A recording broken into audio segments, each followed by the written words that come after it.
Hello everyone, Namaste, Radhe Radhe. Welcome to my YouTube channel. Myself Monica. I hope you are doing great in your life. I am a service provider as a teacher and a guider of your, and I am providing to you some free content of related to the business statistics subject, as you know very well.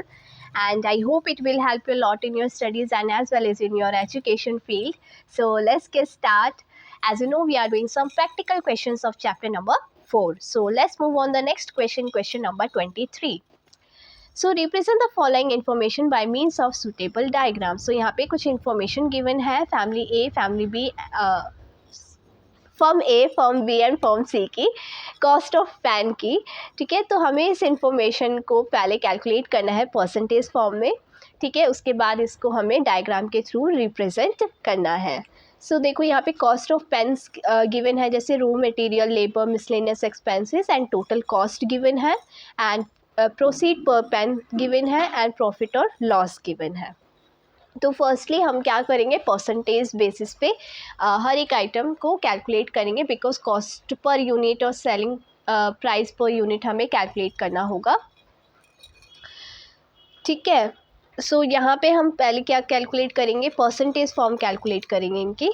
सो देखो raw material कितना given है, 4, 3, labour 3, miscellaneous expenses 1. ठीक है, सो हम इसको total करेंगे तो profit और लॉस क्या आ गया, +2.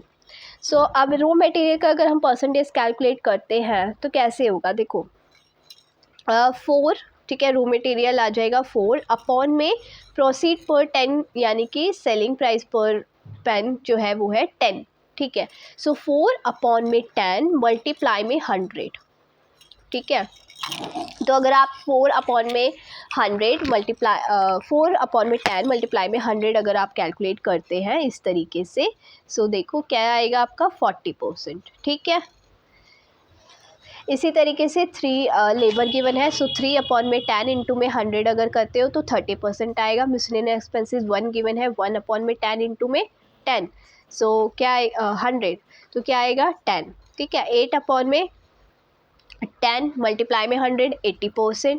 10 अपॉन में 10 इंटू 100 तो 100%. ठीक है, 2 अपॉन में 10 इंटू में 100 तो 20%. तो सभी का परसेंटेज फॉर्म इस तरीके से कैलकुलेट होगा. फॉर्म ए का, फॉर्म बी का भी सिमिलर एज कैलकुलेट होगा. 5 रो मटेरियल गिवन है, प्रोसीड पर पेन 10 है, सो 5 अपॉन में 10 इंटू में 100 तो 50%. 3 अपॉन में 10 इंटू में 100 30%. 2 अपॉन में 10 इंटू 20, 2 अपॉन में 10 इंटू 100 20%.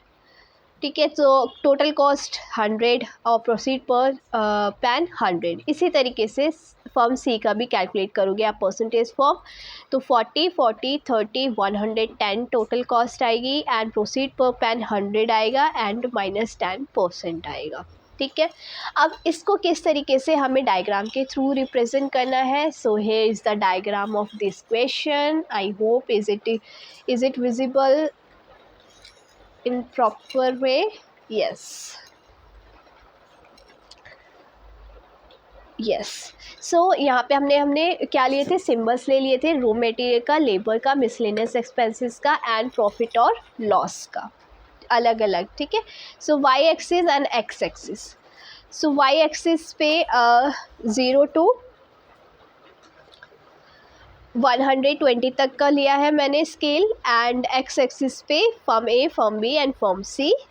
यहाँ पे आप एक चीज़ देख रहे हैं कि मैंने -10 भी लिया है, बिकॉज फॉर्म सी का जो है ना वो लॉस आया है -10%, इसीलिए ये नीचे की तरफ माइनस नेगेटिव है, तो -10 तक का ड्रॉ होगा. ठीक है, सो पहले फॉर्म ए का देखो. फॉर्म ए में हमने रो मटेरियल कितना कैलकुलेट किया था, 40.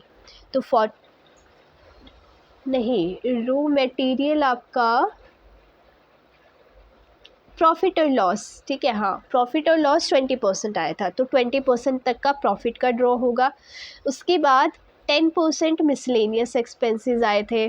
ठीक है, तो 20 में 10 ऐड करा 30, तो 30 तक का मिसलेनियस एक्सपेंसेस का ड्रॉ होगा.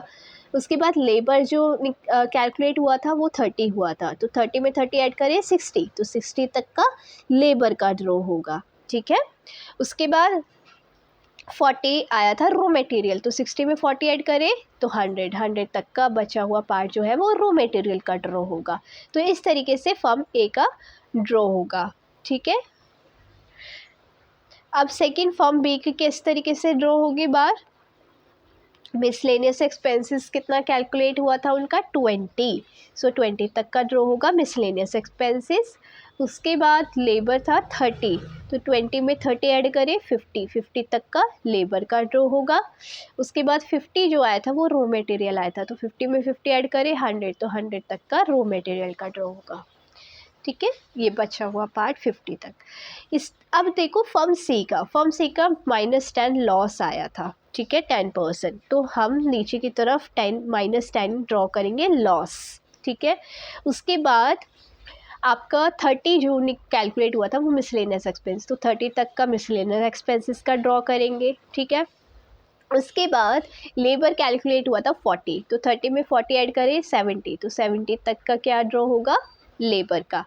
उसके बाद लास्ट रो मटेरियल 40, तो 70 में 40 ऐड करें तो 110 आएगा।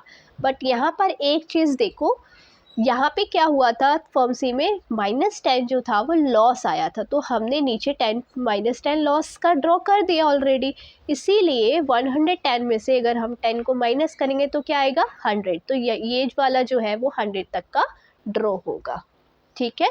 फर्म सी का समझ आ गया, ओके। सो इसी तरीके से ये वाला जो क्वेश्चन है वो सॉल्व होगा और इसका जो डायग्राम है वो इस तरीके से रिप्रेजेंट होगा। मैं आपको एक क्लियर बता दूं कि इस टाइप का क्वेश्चन हमने एक पीछे किया था, तो उसमें मैंने फर्म सी का 110 तक का ड्रॉ किया था, तो उसमें थोड़ी मिस्टेक हो गई है, तो उसको रेक्टिफाई आप इस वाले क्वेश्चन से कर लेना, क्योंकि अब दोबारा वो मैं उसको नहीं कर सकती, ठीक है। तो ये सेम क्वेश्चन है, इसी टाइप का वो क्वेश्चन है, तो इस क्वेश्चन को आप कंसिडर करना, ठीक है। उस क्वेश्चन को आप कंसिडर मत करना क्योंकि सेम क्वेश्चंस हैं ये, ठीक है। तो इस टाइप से फॉर्म सी का जो है वो ड्रॉ होगा बार। सो आई होप आपको अच्छे से समझ आया होगा ये question. So thank you so much everyone and always be happy and stay healthy and be positive and may God bless you. Radhe Radhe.